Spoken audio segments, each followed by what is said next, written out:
This is an incredible suite-like 35-minute short-haul life-like experience with FlyDubai. Hi, I'm Tree Papa, a travel enthusiast and proud father of 3. Discover family-friendly spots and tips for making the most of your travels. Join me, let's explore together. Good night, Muscat. I chose this magical music because my previous flight from Bangkok was an amazing first-class seat via Oman Air. If you are interested about this free upgrade suite, check the link below. After my luxurious flying experience, I only had 60 minutes to transit in Muscat without direct baggage drop. Luckily, I received special support from Prime Class service team to connect my baggage. Right now I need to rush, right? Yeah. If you want to know how I managed this and how much I paid, please check out the another video link in the description. While leaving Oman Air, I took an airport boarding, but unfortunately I didn't have time to enjoy the award-winning Prime Class lounge at Muscat Airport this time. However, I will come back with another video to share the lounge experience with you.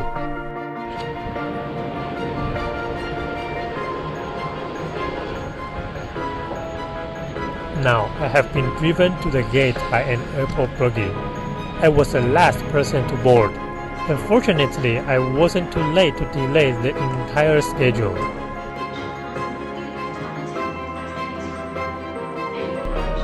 This is another very special experience, a 35-minute super short haul life-like experience.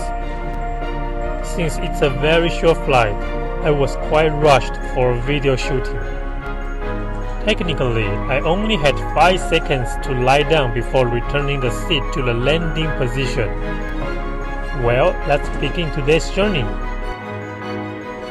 FlyDubai is positioned as a budget airline, so I lowered my expectations.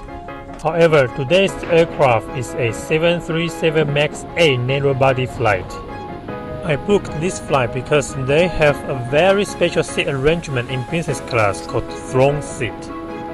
It's a single seat in the second row, which becomes a suite-like private space, compared to row 1 and row 3, which have a standard business class 2-2 layout. As a welcome drink, I had juice, which was quite refreshing for this midnight route. Now, let's quickly review the seat. Firstly, there's a handy storage area, USB charger, and headphone jack. The USB charger performs around 5 watts, which is a standard feature.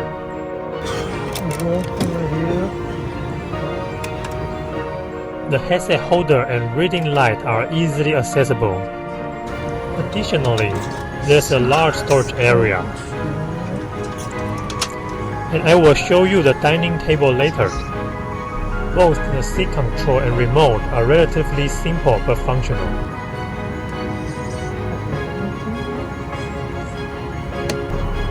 On the other side, there's another large table-like space, along with the big storage area in front of this table.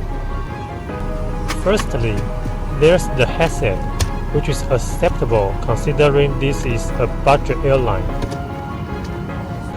I also found a pillow which is premium enough for a short-haul flight. Lastly, there's a blanket, which may seem a bit thick, but I have 3 air vents above my head, allowing me to manage my own temperature. And there are also 3 reading lights. The legroom is great when sitting. Later we will review when lie flat. Now it's time to prepare for takeoff.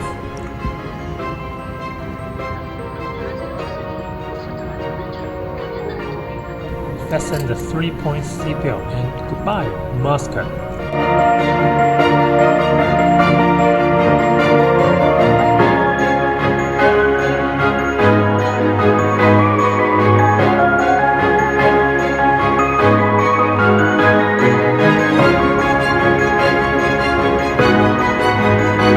Takeoff, the crew handed over a hot towel for refreshments.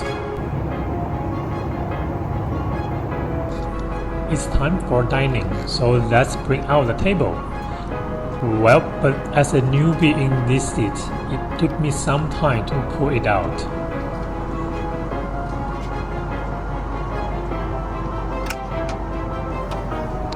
The table is not big, but can rotate 90 degrees for easy access to the aisle if needed.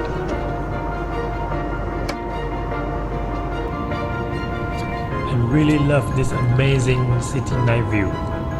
After a few minutes, the crew asked if I want to have a meal or not. There's no option, so I got an open sandwich type supper. I received a metal tableware set, which feels a bit premium for business class. The sandwich came with fruit and juice.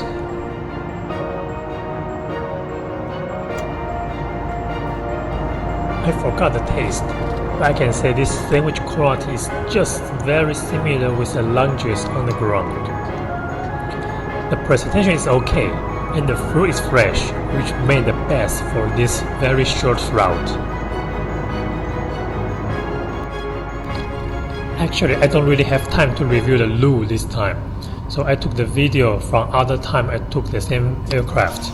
There's one big LED light illuminating the small restroom, and it has lotion, a tap and sink, 2 types of tissues, a table for babies, and touchless toilet flush. It's basic and clean.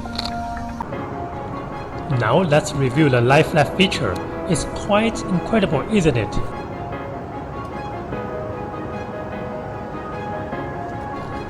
The seat is pretty compact and the seat control is handy. I also tried lying down while sitting on the seat, but I don't recommend it. The foot area is very small and I have no idea what's inside. It was quite scary when my foot got pushed inside. Honestly, the entry aisle, seat area, and foot space are all pretty narrow for my height of 176 centimeters. However, since we are about to land, I need to return the seat to the landing position after my 5 seconds lie flat mode. In the last few minutes, let's take a look at the remote control. It's very simple, just a touchpad and few buttons. The remaining flying time is displayed on it, which shows only 6 minutes for this flight. The seat looks great, but it is not really comfortable in this row. However, I watched a couple of reviews and tried the seat in the first row in my next video, and they are much wider. Please refer to the link below to watch my next FlyDubai video to Kuwait.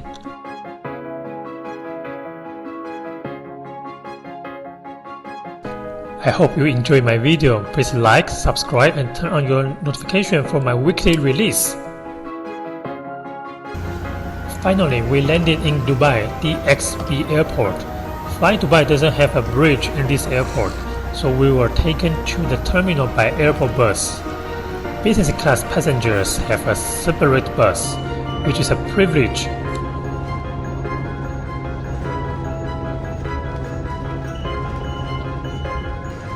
After a few minutes, we arrived at Terminal 2. I will stay here for another 5 hours to transit to Kuwait by FlyDubai again. And it's currently 2 AM. I'm really sleepy and would like to find a transit hotel here. Can I find one?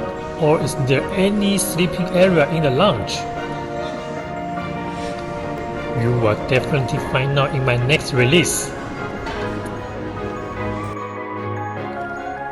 See you in my next video.